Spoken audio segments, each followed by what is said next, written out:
Bonjour à tous! C'est Sébastien! このチャンネルを応援してメンバーになりたい方はメンバーになるボタンを押してくださいね。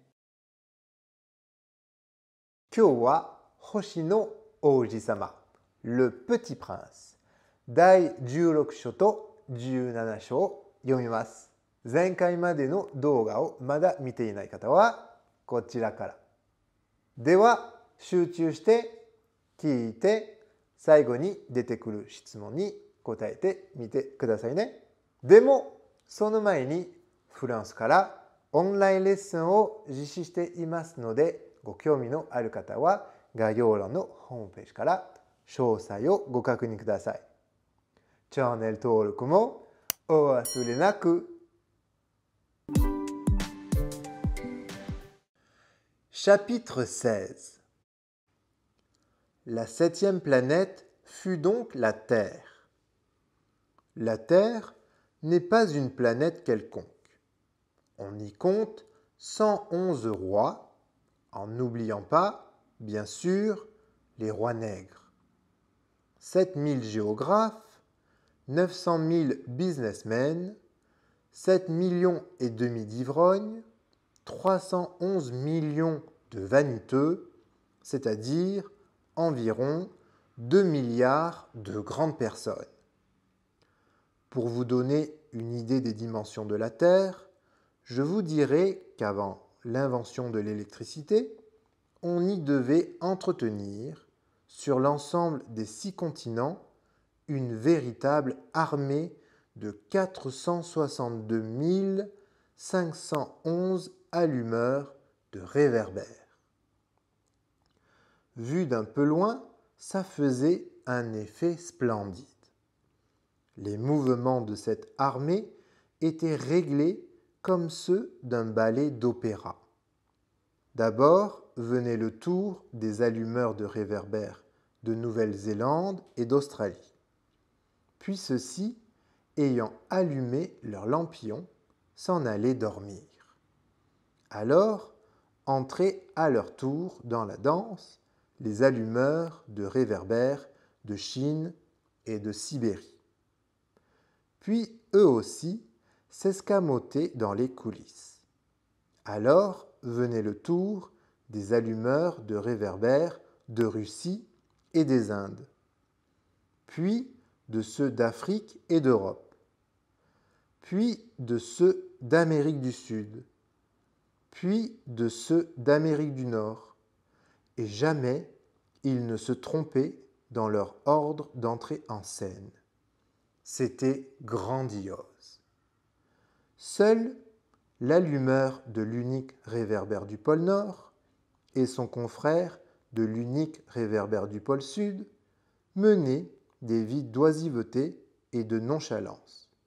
Ils travaillaient 2 fois par an.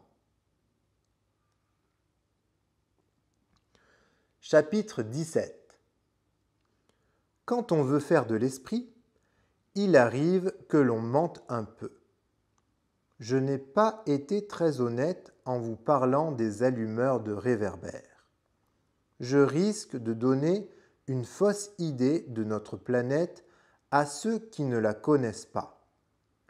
Les hommes occupent très peu de place sur la Terre.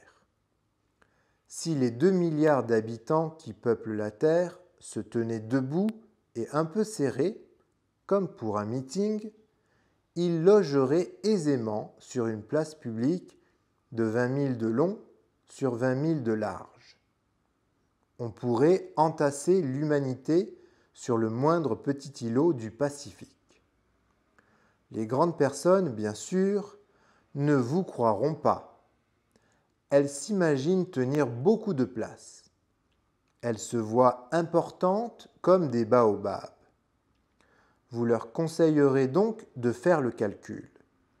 Elles adorent les chiffres. Ça leur plaira. Mais ne perdez pas votre temps à ce pensum. C'est inutile. Vous avez confiance en moi. Le petit prince, une fois sur terre, fut donc bien surpris de ne voir personne. Il avait déjà peur de s'être trompé de planète quand un anneau couleur de lune remua dans le sable. « Bonne nuit !» fit le petit prince à tout hasard. « Bonne nuit !» fit le serpent. « Sur quelle planète suis-je tombé ?» demanda le petit prince. « Sur la terre, en Afrique, » répondit le serpent. « Ah, il n'y a donc personne sur la terre ? Ici, c'est le désert. Il n'y a personne dans les déserts.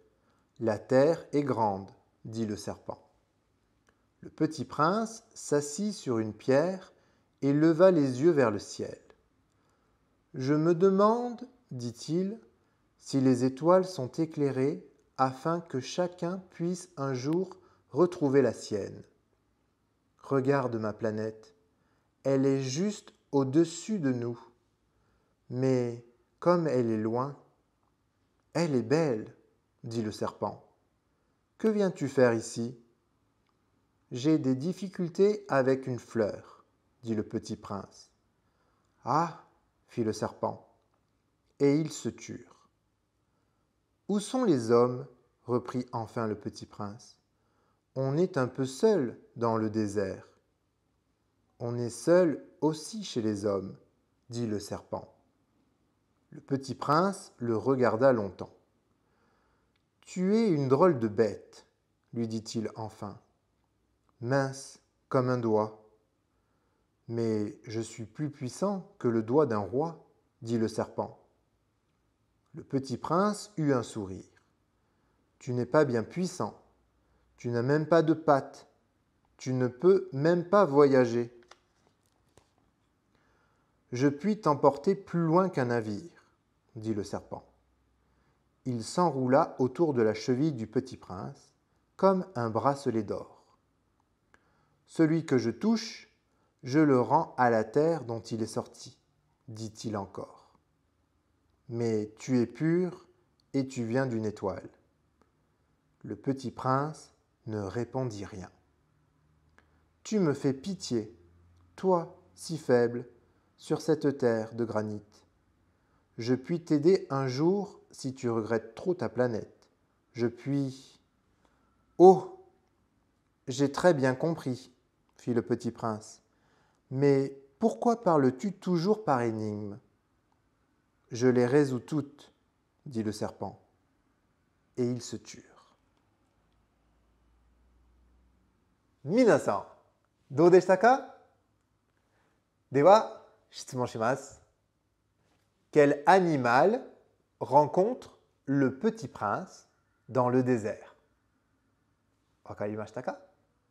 コメント欄で教えてね。